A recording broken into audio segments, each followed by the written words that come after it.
안녕하세요, 여러분. 오늘은 성경의 다섯 번째 책, 즉 오경의 마지막 책인 신명기에 대해서 한번 같이 공부해 보기로 하겠습니다. 첫 번째, 신명기의 구조와 내용을 살펴보면은 어떤 내용이냐면은 약속의 땅, 가나안에 진입하기 전에 행한 모세의 고별 연설입니다.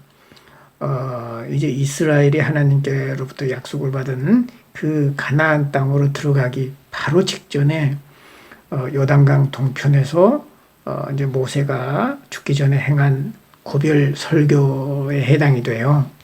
그래서 이제 율법을 수여하고 또 이제 광야 생활을 하고 그 요르단 동쪽을 정복하는 어떤 그런 상황 속에서 너희들이 가나안에 들어간 후에 어떻게 살아야 된다라는 그런 모세의 이제 마지막 당부의 얘기이기도 하죠. 그래서 특별히 이제 어떤 당부의 말씀이 많았느냐 하면은 가나안에 이제 많은 신들이 있었죠. 그리고 이제 그것은 이제 여호와 하나님 신앙하고는 배치됐던 겁니다. 특별히 이제 바알 신앙이라든가.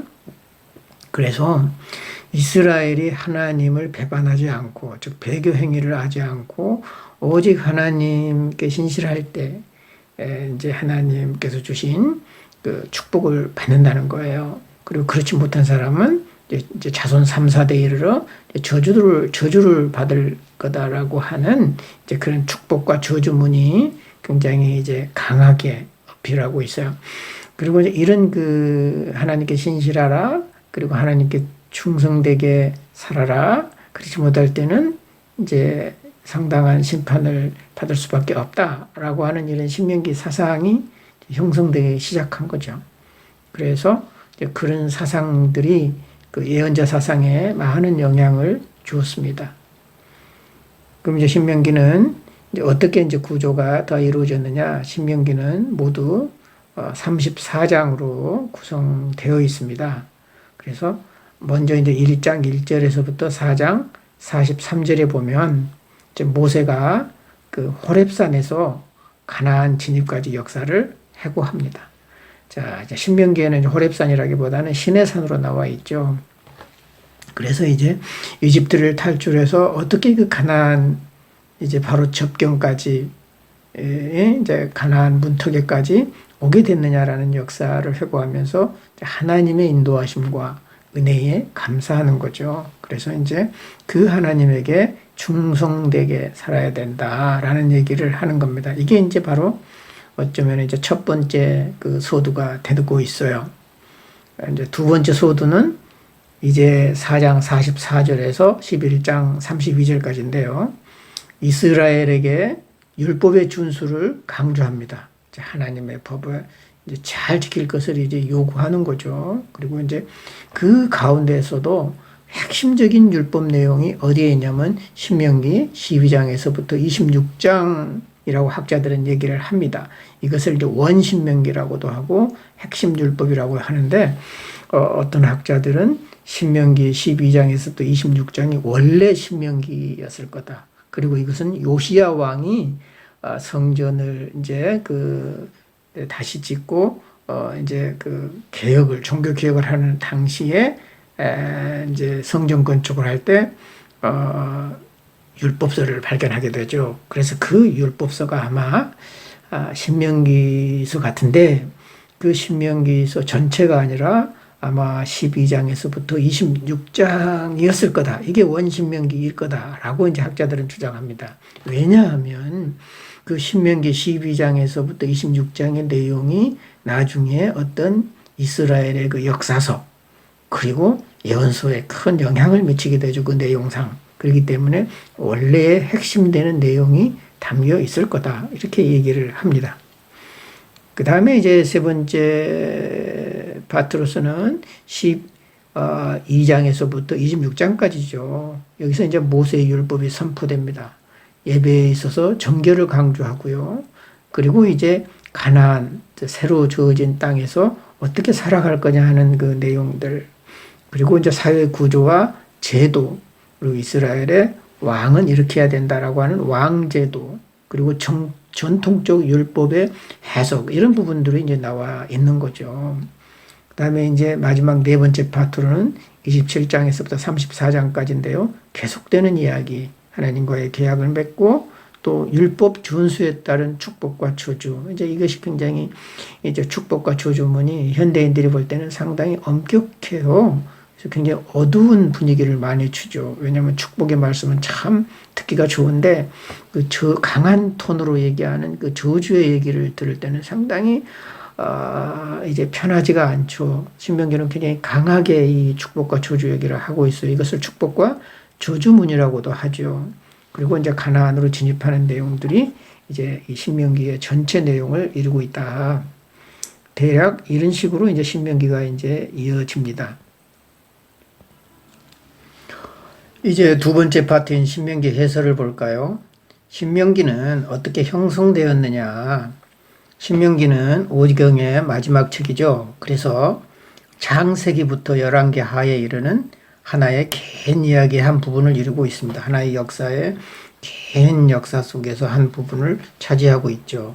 그래서 이제 우리 성경 제목을 보면 신명기라 그랬는데 이 신은 새로울 신은 아니에요.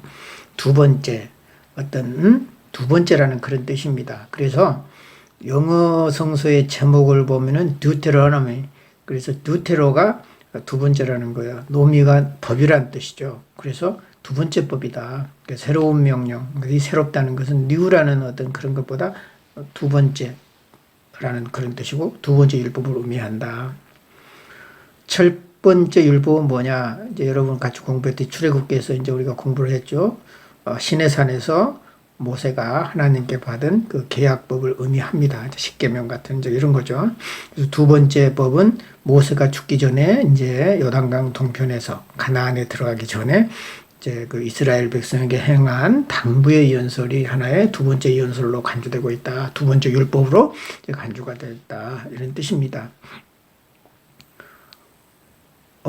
이제까지 여러분과 함께 창세기부터 시작해서 민수기에 이르기까지 기나긴 그 이야기를 했지요. 이제 태초에 하나님이 천지를 창조하시고 인간을 창조하시고 이제 이스라엘의 홍수 사건이 있은 다음에 또 새로운 창조가 형성되고 그다음에 이스라엘의 조상들에 대한 이야기, 또 애굽으로 갔던 이야기, 애굽에서 탈출한 이야기, 그리고 광야에서 여러 가지 것들을 경험하고 법과 제도를 정비하고 인구조사를 했던 이제 이런 이야기들이 쭉 전개가 됐죠. 이제 마지막으로 신명기에서는 이 오경을 마감하면서 어떤 얘기를 이제 하고 있느냐. 모세의 마지막 고별 연설이다. 그런 의미에서 신명기라고 하는 것은 이전의 네 권, 창세기, 출애굽기, 레위기, 민수기하고 연결이 돼요. 왜냐하면 가나안 땅에 들어가기 전에 행한 모세의 이제 고별 연설이기 때문에 연결이 됩니다. 근데 또 한편으로 본다면 창세기하고 어쩌면은 신명기 그 사이에 출애굽기, 레위기, 민수기가 있다고 볼 수도 있어요. 창세기는 이제 어떤 이스라엘의 조상들의 이야기, 역사의 시초에 대한 이야기죠. 그리고 신명기는 어쩌면은 일단락되는 가나안에 들어가기 전 역사를 일단 마감하는 이런 차원입니다. 그리고 출애굽기, 레위기, 민수기는 출애굽과 관련된 거예요. 광야, 출애굽, 광야에 관련된 거예요. 그래서 약간 주제가 분리되는 듯한 느낌도 있어요. 그래서 이제 학자들은 이렇게 주장한 사람도 있습니다.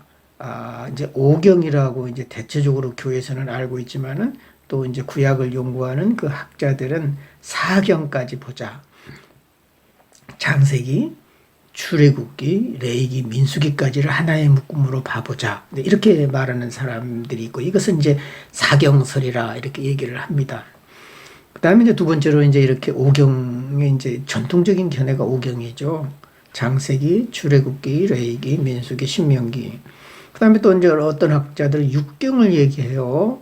여호수아까지입니다.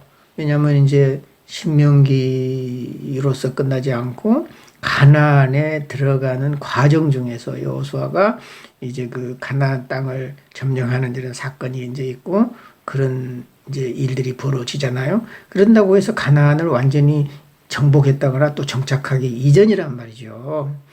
이제 그래서 이제 그 신명기를 넘어서서 여호수아까지 하나의 묶음으로 보자. 이렇게 주장하는 학자도 있어요. 이것을 소위 육경설이라 이렇게 얘기도 합니다. 근데 뭐 이제 우리가 그런 거는 다 자세히 알 필요는 없겠지만, 아하, 내용을 보다 보니까 이렇게 약간 분류가 되는구나. 그래서 이렇게 나누어서 성경을 볼 수도 있겠다. 이런 생각을 여러분이 하면 도움이 될 겁니다. 이제까지 창세기부터 시작해서 이제 민수기에 쭉 기나긴 이야기를 했는데, 이제 신명기가 오경을 마감한다고 그랬죠. 그래서 오경은 이스라엘 사람들이 토라라고 불렀어요. 율법서라고 불렀습니다. 하나님의 법이 온전하게 있는 이제 책이 처음 5권이라는 거죠. 처음에는 이 오경만이 그들에게 유일한 경전이었어요. 사실은 우리가 지금 39권의 구약성경을 가지고 있지만 사실은 처음에 그들에게는 오경밖에 없었어요. 그리고 나머지 역사서가 추가됐고 시와 지혜문학들이 추가됐고 그 다음에 이제 예언서들이 추가된 거죠. 오경이 가장 기본이 되는 성경이에요. 오경만 가지고도 이제 경전이 되는데, 그게 이제 사마리아 오경이라고 있는데요. 이제 사마리아 사람들은 그 오경을 이제 그네들의 이제 경전으로 삼고 계속 종교 활동을 해왔던 것입니다. 그 정도로 오경은 소중하다, 이스라엘의 그 종교 전통에서. 그래서 보면은 오경이 완성된 후 한참 만에야 역사서, 예언서, 그리고 시와 지혜문학들이 출현했습니다. 그래서 신명기는 오경 이야기의 결론이기도 하고요. 이스라엘이 가나안에 들어가기 바로 직전에 이제 상황을 반영하고 있죠. 이스라엘이 이제 광야 생활을 해고하면서 이제 반성의 기회로 삼죠. 그동안 우리가 죄를 많이 짓고 또 얼마나 불평불만이 많았습니까? 또 장래에 다가올 미래를 예측하면서 이제 모세의 이 마지막 유언을 이제 모세의 고별 설교로 이해한 것입니다. 그래서 그 모세의 설교에는 그 설교의 대상인 이스라엘을 향한 2인칭 단수, 너는 이래라, 혹은 복수형, 너희들은 이래야 된다, 뭐 들어라, 뭐 이런 얘기 자주 등장하고 있고, 때로는 시 형태의 노래도 나오고요. 또 축복의 말씀, 축복과 저주의 또 이제 이런 구절들이 있고요. 그 밖에도 신명기만의 독특한 표현이 있어요. 이것을 여러분들이 눈여겨봐야 될 겁니다. 앞으로 전개되는 역사서, 여호수아, 사사기, 사무엘 상하, 열왕기 상하, 이것을 신명기 역사서라고 부르는데요. 왜 신명기 역사서라고 부르느냐? 신명기의 사상을 많이 영향받았기 때문에 이제 성서학자들은 여호수아, 사사기, 사무엘 상하, 열왕기 상하를 신명기 역사서 이렇게 불러요. 신명기는 포함 안 돼요. 신명기 따로 있고, 또 이제 그 이후 이제 역사서 가운데 여호수아, 사사기, 사무엘 상하, 열왕기 상하. 원래 유대계 성경에는 사무엘 상하가 구별이 안 돼요. 사무엘서, 그 다음에 열왕기서 이래 뜯거든요. 그러니까 4권이 이제 그 신명기 영향을 강하게 받았다. 그래서 신명기 역사서라. 이것을 정통 역사서로 보는 거예요. 그리고 이제 후대에 다시 쓴 역사서, 역대기 상하, 에스라, 느헤미야 이런 것들은 이제 역대기 역사서라 이렇게 따로 불러요. 역사서에 두 전통이 있는 거죠. 그래서 그 첫 번째 전통 역사서, 신명기 역사서에 가장 많이 영향을 준 게 신명기 사상이다. 그래서 신명기서에 주로 많이 사용되는 용어를 보면은 그 사상이 무언가를 알 수가 있어요. 그래서 이제 보시면 신명기만의 독특한 표현이 있어요. 이것들이 신명기의 성격을 밝혀주죠. 창세기라든가 출애굽기라든가 레위기라든가 민수기에는 잘 안 나타나요. 이런 용어들이 신명기에서 주로 나타난다는 거죠. 첫째, 하나님을 두려워하라. 두려워하라는 거예요.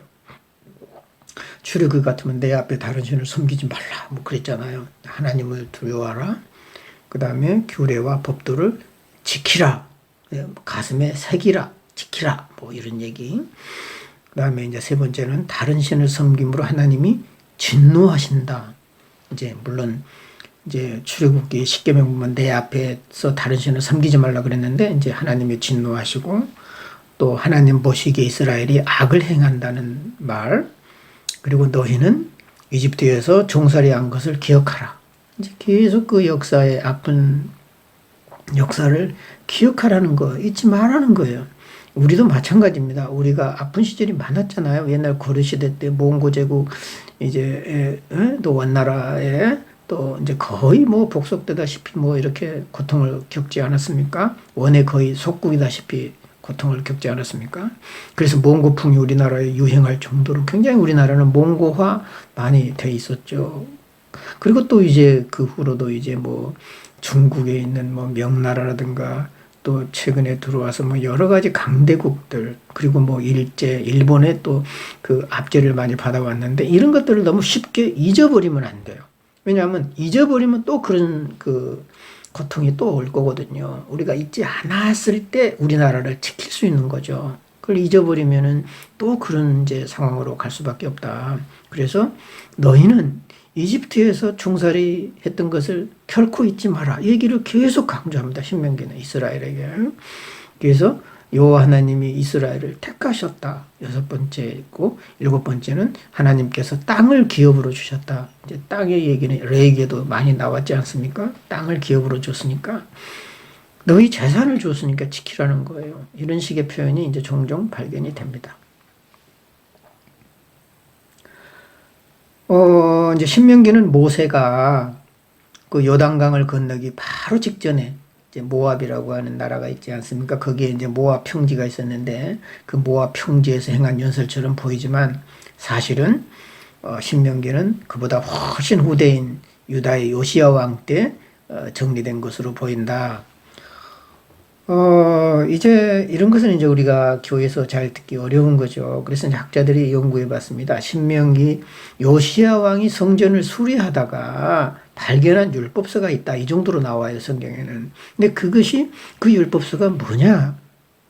그래서 요시야가 그 율법서대로 종교 개혁을 단행하거든요. 성전을 정화하고. 그러면은 그 내용이 요시야 왕이 종교를 개혁하고 성전을 정화하고 하나님의 신앙을 바로 세우는데 사용됐던 언어들 또 율법들 이런 거 살펴보니까 그 내용이 신명기 12장에서부터 26장하고 많이 닮았다. 그래서 아마 그 요시야 왕이 발견한 율법서는 원신명기라고 부르는 신명기 12장에서 26장일 것이다 라고 학자들은 추론한 거죠.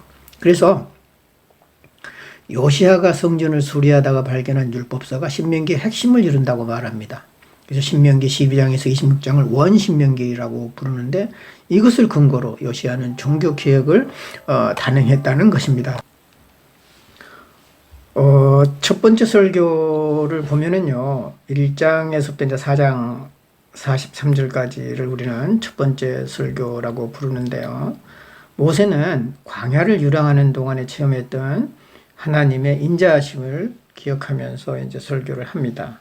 그래서 광야 생활을 인도하신 분도 하나님이시요, 이스라엘을 가나안으로 인도하시는 분도 역시 여호와 하나님이시죠. 그래서 하나님께서 선조들에게 하신 약속은 이제 눈앞에 다가왔습니다. 이제 가나안 땅이 눈앞에 있는 거죠.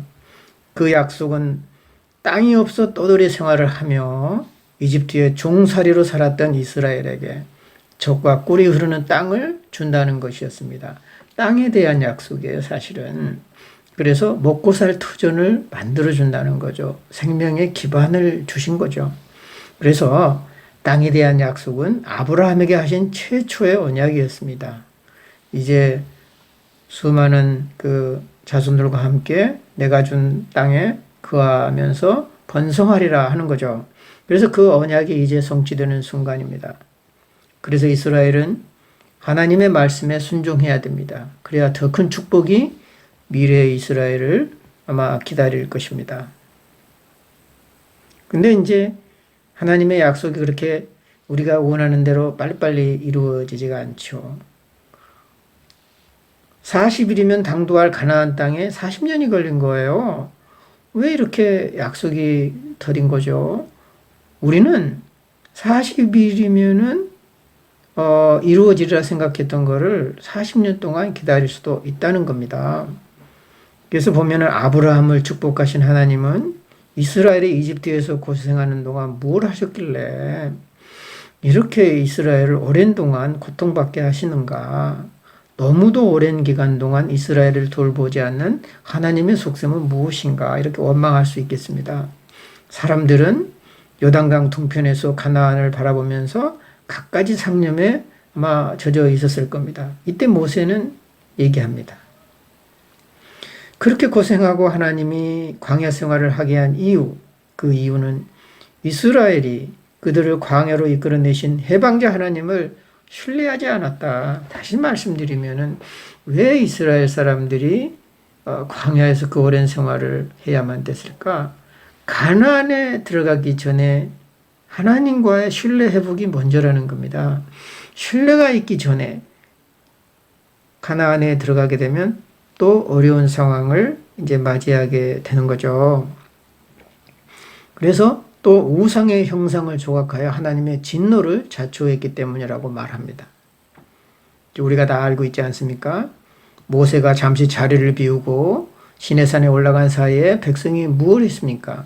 그들은 금송아지를 만들고 가나안의 그 바알 종교, 그 금송아지가 이제 바알 종교의 상징이라고 그랬죠. 그래, 바알 종교에 동조하지 않았습니까?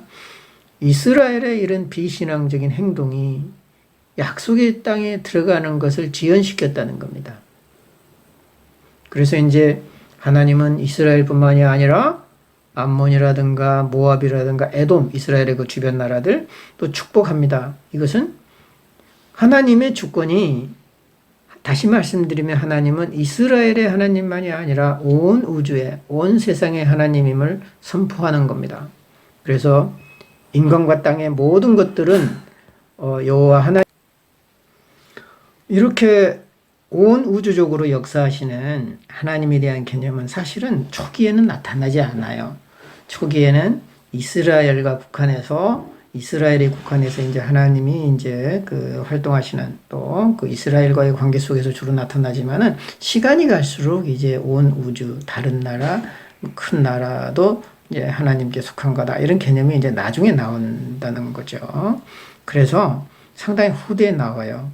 그래서 이제 기원전 8세기 예언자 아모스라든가 이사야 선지자, 그리고 포르기 예언자인 제2 이사야, 이제 이사야 40에서 55장을 이제 제2 이사야라고 우리는 부르는데요. 그 이제 분명하게 드러나는 하나님의 우주성, 이제 하나님의 전 세계적인 그 이제 주권자로서의 그 하나님 우주성이 나타나는데, 바로 이제 이런 사상이 신명기를 기록한 성서 기자에게 많은 영향을 끼쳤을 거다, 이렇게 생각을 합니다. 사실은 신명기가 우리는 이제 전통적으로 모세에 의해서 이제 가나안에 들어가기 전에 쓰였을 거다, 아마 모세 시대에 쓰였을 거다, 모세가 저자니까 이렇게 생각하는데, 사실은 학자들은 신명기에 써 있는 모든 문체라든가 이런 것을 분석해 보니까 이제 모세의 전통을 가져왔지만 실제 기록은 훨씬 후될 거다, 이렇게 생각을 하는 겁니다. 이제 이런 것들이 사실은 왜 그동안에 우리가 알았던 지식과 내용과 좀 다른 거냐, 이런 것들을 상당히 이제 우리가 성경을 한편으로는 신앙적으로 받아들이면서 또 한편으로는 학문적으로 깊이 있게 공부할 필요가 있습니다. 그 둘은 같이 가야 돼요. 때로는 상충되기도 하고, 때로는 우리가 믿었던 신념과 배치되기도 한 듯한 이런 결과들이 나오는데, 그럴 때 이제 서로 비교하면서 어느 한쪽도 버리지 않으면서 상호 보완적으로 보는 그런 그 지혜가 이제 필요한 겁니다. 그걸 배우는 것이 신학이고, 그걸 배우는 것이 이제 우리 학과의 어떤 이제 학문적인 여정이라 그렇게 생각이 듭니다. 그래서 이제 여러분들 보면은 신명기서의 대부분이 요시야 왕 이전에 완성되었고, 나머지 부분들이 아마 그 후에 기록되었을 거다. 원신명기는 상당히 먼저 기록됐을 겁니다. 그리고 이제 나머지 부분들은 또 그 후대에 아마 이제 첨가돼서 오늘날의 형태로 됐을 거다, 이렇게 생각을 합니다.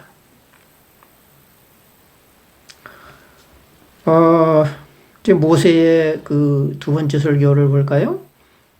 모세의 두 번째 설교는 4장에서부터 11장까지 나오는데 4장 44절에서 11장 32절까지 나오는데요.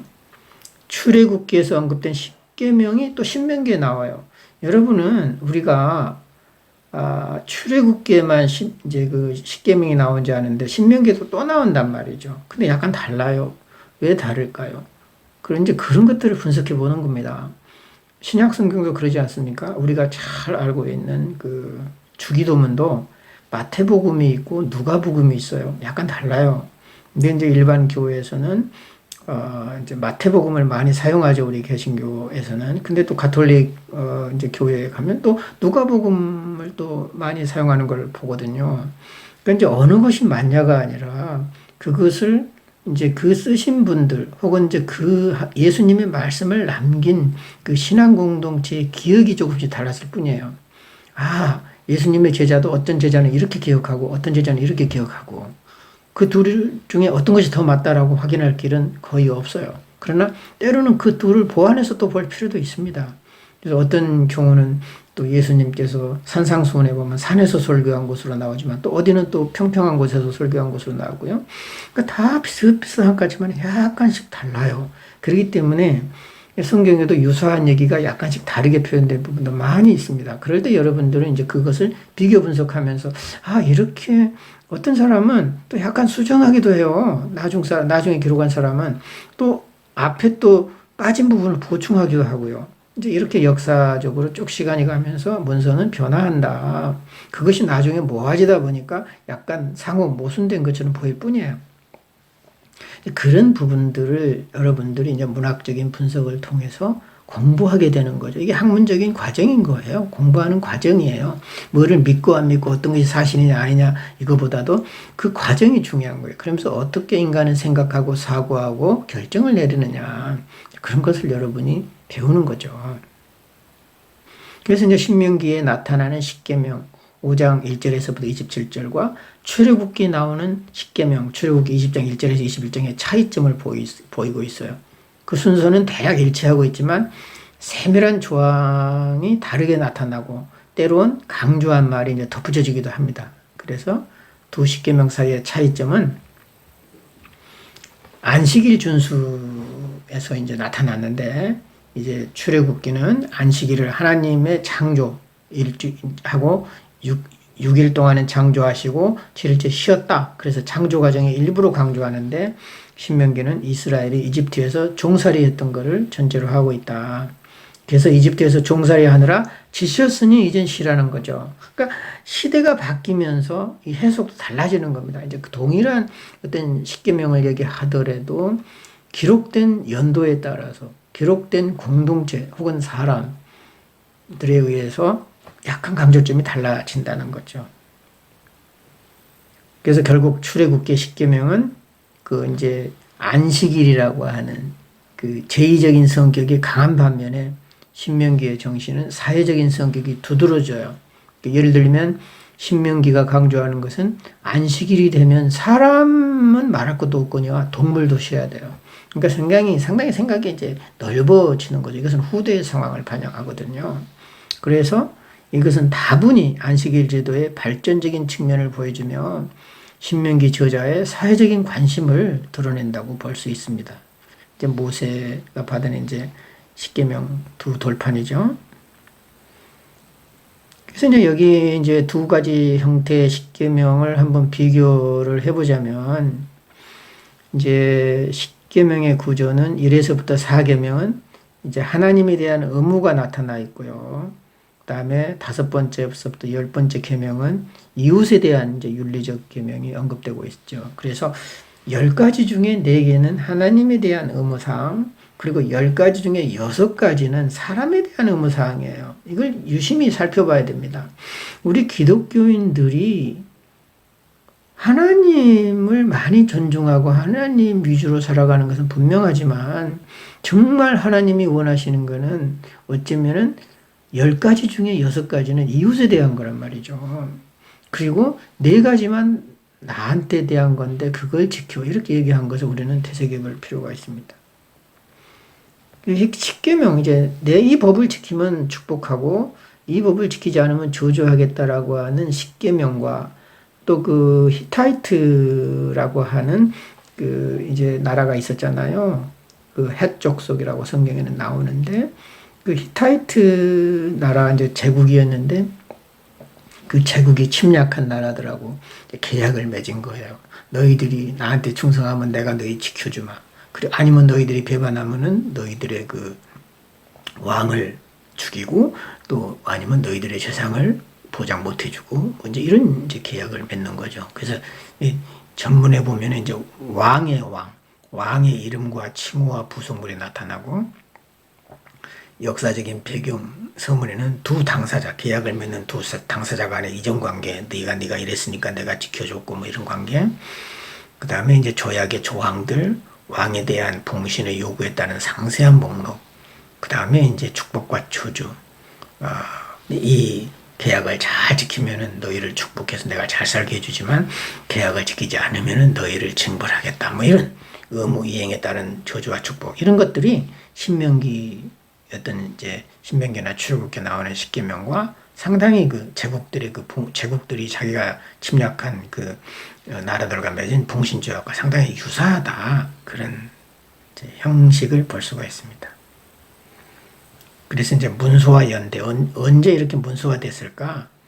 주전 8세기에 이문서 예언자 그룹에 의해서 소개됐다 출애굽기나 그러니까 출애굽기에 나오는 신명 그 이제 십계명은 주로 이문서에 해당이 된다는 거죠.